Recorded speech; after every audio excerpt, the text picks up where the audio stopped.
बैठ के हम पे रात कोई छी 5 मिनट यार रुकना हमसे मां खेलाय छी 5 मिनट यार रुकना हमसे मां खेलाय छी हमसे मां खेलाय छी हमसे मां खेलाय छी 5 मिनट यार रुकना हमसे मां खेलाय छी डीजे गुफरान सुपर बाजार पे रात कोई छी हमसे मां खेलाय presented by Rahni Recording Studio ये जाने जाने जल्दी तू बेसी न सोचगे अभी जरा बचिए चुगला के मछरे ये जाने जाने जल्दी तू बेसी न सोचगे अभी जरा बचिए चुगला के मछरे मिले के छलो न त काला तू बजाइली मिले के छलो न त काला तू बजाइली तनी तनी ने हमर बाते बुझै छी 5 मिनट यार रुकना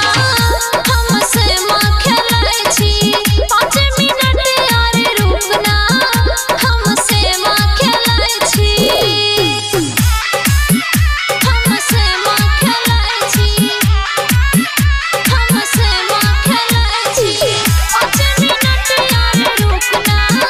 हमसे मां खेलाय छी डीजे गुफरान सुपर बाजार पे रात कोई छी हमसे मां खेलाय छी presented by Rahni Recording Studio ये कते देर से जाने तू खेलै छी से मां अब छियो बेसी कर नहीं डरामा